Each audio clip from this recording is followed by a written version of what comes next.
The history of coffee is a fascinating story. The bean has traveled the globe for centuries and has changed entire nations and economies. It's remarkable how one small bean taken from tiny trees in Ethiopia could become the second largest commodity traded in the world today. Ever wondered where coffee came from, where this little bean got its start? In today's video, get ready to be taken on a journey through time and across continents.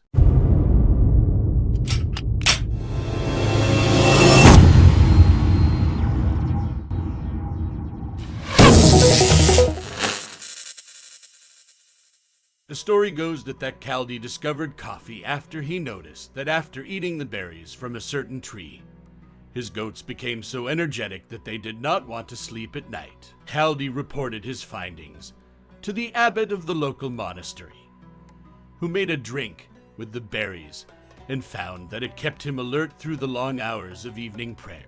The abbot shared his discovery with the other monks at the monastery, and knowledge of the energizing berries began to spread.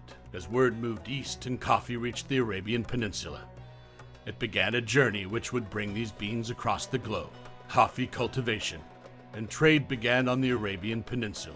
By the 15th century, coffee was being grown in the Yemeni district of Arabia, and by the 16th century, it was known in Persia, Egypt, Syria, and Turkey. Coffee was not only enjoyed in homes, but also in the many public coffee houses, called kahvekhane, which began to appear in cities across the Near East. The popularity of the coffee houses was unequaled, and people frequented them for all kinds of social activity. Not only did the patrons drink coffee and engage in conversation, but they also listened to music, watched performers, played chess, and kept current on the news. Coffee houses quickly became such an important center for the exchange of information that they were often referred to as schools of the wise. European travelers to the Near East brought back stories of an unusual dark black beverage. By the 17th century, coffee had made its way to Europe and was becoming popular across the continent. Some people reacted to this new beverage with suspicion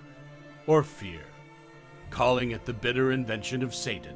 Despite such controversy, coffee houses were quickly becoming centers of social activity and communication in the major cities of England, Austria, France, Germany, and Holland. In England, penny universities sprang up, so called because for the price of a penny one could purchase a cup of coffee and engage in stimulating conversation. Coffee began to replace the common breakfast drink beverages of the time, beer and wine.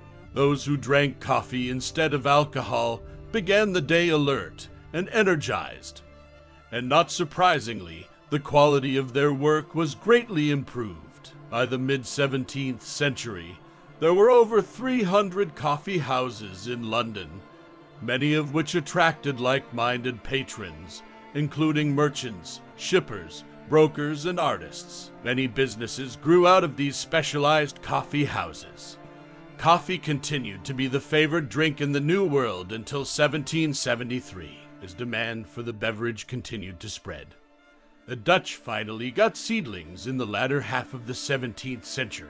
The plants thrived, and soon the Dutch had a productive and growing trade in coffee. They then expanded the cultivation of coffee trees to the islands of Sumatra and Celebes. Missionaries and travelers, traders and colonists continued to carry coffee seeds to new lands, and coffee trees were planted worldwide. Plantations were established in magnificent tropical forests. After crude oil, coffee is the most sought commodity in the world. That's the end. Thank you for watching.